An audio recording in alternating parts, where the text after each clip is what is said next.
Hello, hello everyone. Today's day 10 of the 21 days.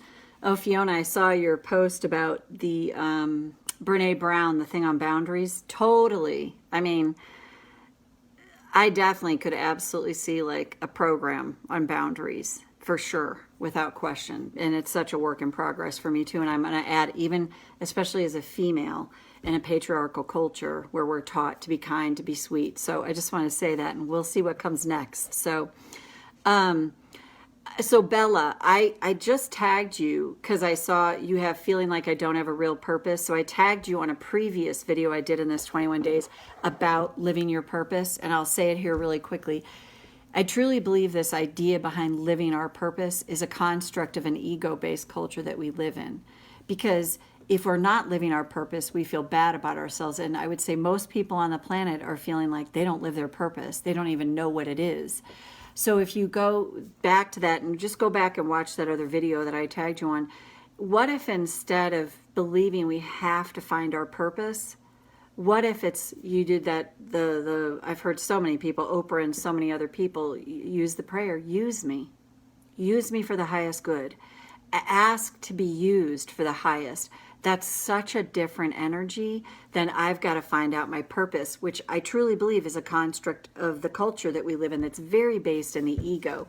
And when we learn to start to let go a little bit and surrender a little bit more and be like, wow, what would the universe, God, whatever I believe is a force of love or a power greater than myself, want to use me for? How can I be a conduit for more good?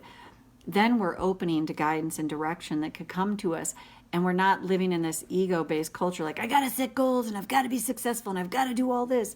We allow ourselves to be used as a vehicle for the highest good. Very different energy. And to me, so much less punishing, punitive, and pushing. So, but for the rest of your thing, it says feeling very isolated and alone, but at the same time not having enough energy due to trauma, etc., to reach out and do more than my scheduled work, like basic self-care and work takes all my time. So here's where I'm going to go with this immediately. What are you saying to yourself about being isolated? Because I would venture out on a limb and say it's safe on some level for your inner child to be isolated. It's safe to isolate yourself. It's safe to just not have and the way we unconsciously do that is I don't have the energy. It's a way we're self-protecting, not self-sabotaging. I can't stand that term anymore. We're self-protecting. It's like I'm self-protecting, and if I lose energy in the subconscious, if I don't have energy, then I kind of have to isolate, which keeps me safe. And if you can look upon that child within you and go, it's okay, baby.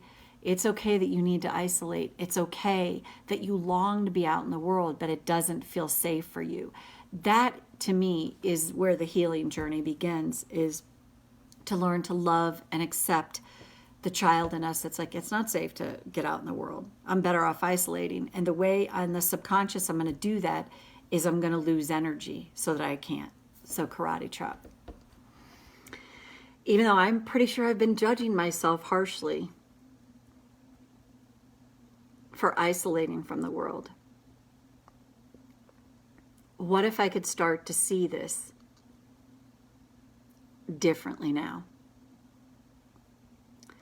Even though I learned to isolate to survive, to at least attempt to feel safe.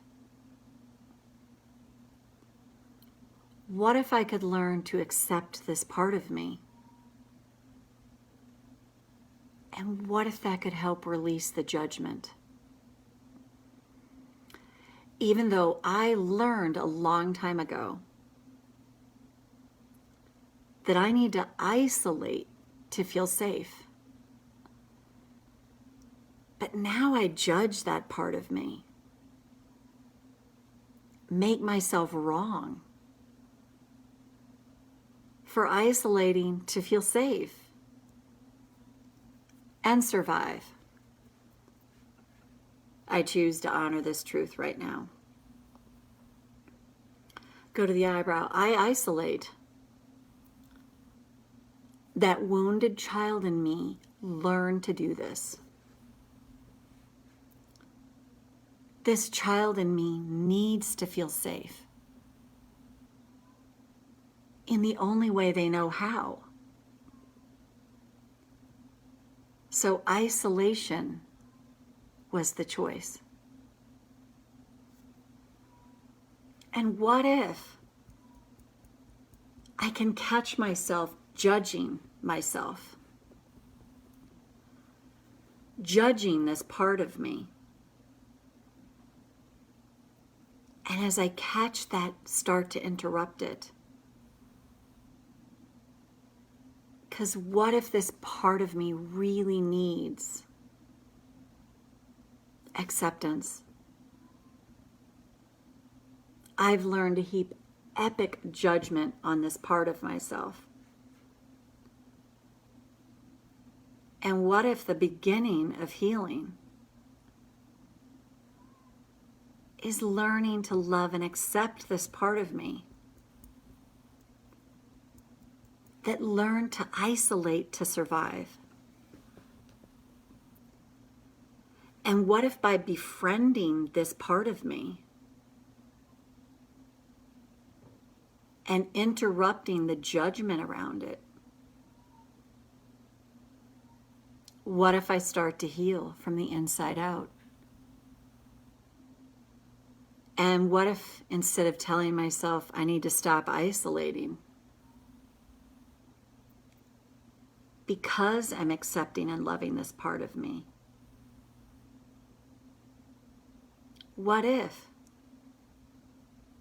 this creates the space for the guidance and direction on the next step to take, to come to me with ease, instead of pushing myself and judging myself? And take a breath.